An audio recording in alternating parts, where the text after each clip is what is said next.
नमस्कार मित्रांनो. मी संजीव कुमार सर.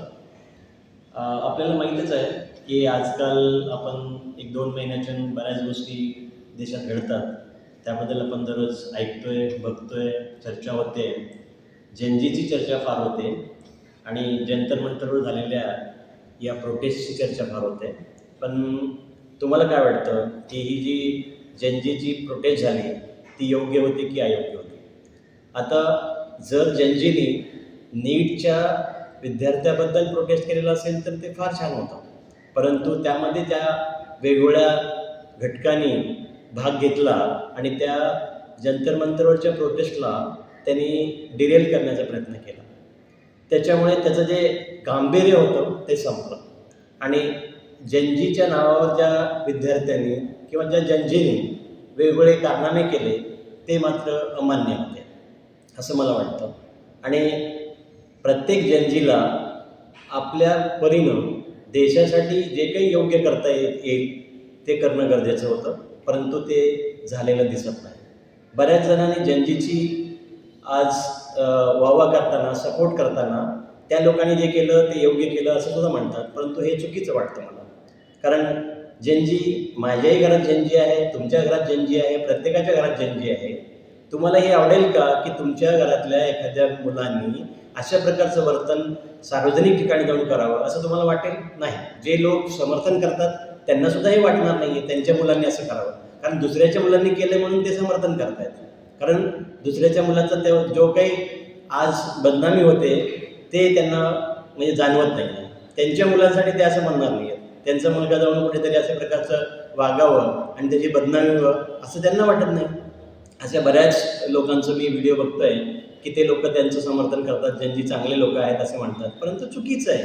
हे समर्थन तुम्ही करू नका. मान्य आहे नीटच्या पेपर लीकमुळे विद्यार्थ्यांचं नुकसान झालं, बरेच विद्यार्थी आपले प्राण गमावले, त्याची संवेदना सर्वांनाच आहे. परंतु त्या प्रोटेस्टमध्ये तुम्ही ज्या विद्यार्थ्याचे प्राण गेले त्यांच्या पालकांना बोलवून त्यांना तिथं तुम्ही जागा दिली पाहिजे होती. परंतु तुम्ही अशी लोकं बोलवली की जी लोकं त्या ठिकाणी यायला नको होती, अशा लोकांना तुम्ही स्थान दिलं. म्हणून तुमचं जे जनजीचं प्रोटेस्ट होतं ते बदनाम झालं. असं व्हायला नको असं मला वाटतं. माझ्या घरात सुद्धा माझी मुलगी नीटची एक्झाम दिली. माझी मुलगी सुद्धा डिस्टर्ब होते एक्झाम कॅन्सल झाल्यामुळे. परंतु त्याच्यामुळे तिनं जाऊन काहीतरी कुणासाठी तरी काहीतरी बोलावं, वाईट वागावं हे कुणालाच वाटणार नाही आहे. आपण संयमानं सरकारला जॉब विचारू शकतो आणि सरकार त्याचं उत्तर दिलं पाहिजे हे मान्य आहे. परंतु जॉब विचारण्याची एक पद्धत असते, त्या पद्धतीने तुम्हाला जॉब विचारावा लागतो.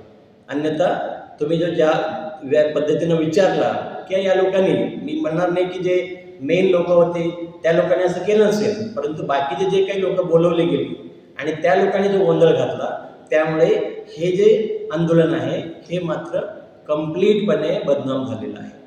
आणि जर समजा पेपर लीकचाच मुद्दा होता तर तुम्ही हे पेपर लीक फक्त एका ठिकाणी झालेलं नाही आहे, अशा अनेक ठिकाणी पेपर लीक झालेले आहेत.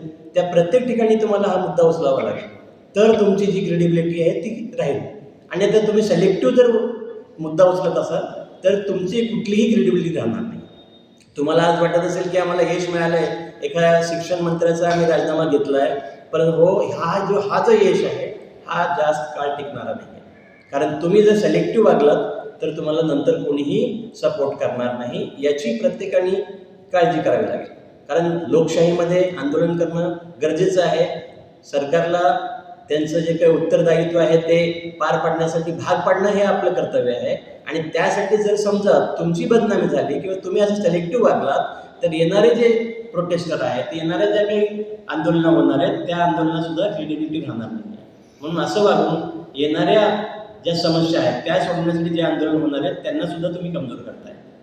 ह्याची कुठेतरी तुम्हाला काळजी घ्यावी लागेल असं मला वाटतं. मी एक शिक्षक असून अशा गोष्टीवर भाष्य करणं हे योग्य नाही आहे, परंतु समाजात ज्या गोष्टी घडतात त्या गोष्टीबद्दल प्रत्येकाला बोललं पाहिजे आणि म्हणून मी सुद्धा बोलतो आहे.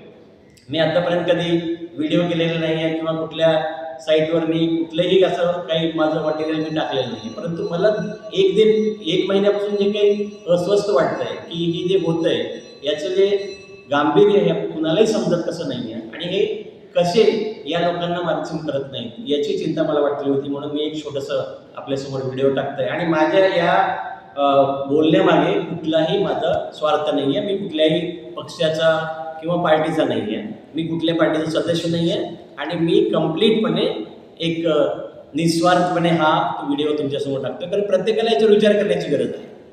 मी असो किंवा आणि लोक जे समाजातले लोक आहेत त्या प्रत्येकाला याच्यावर विचार करावा लागेल.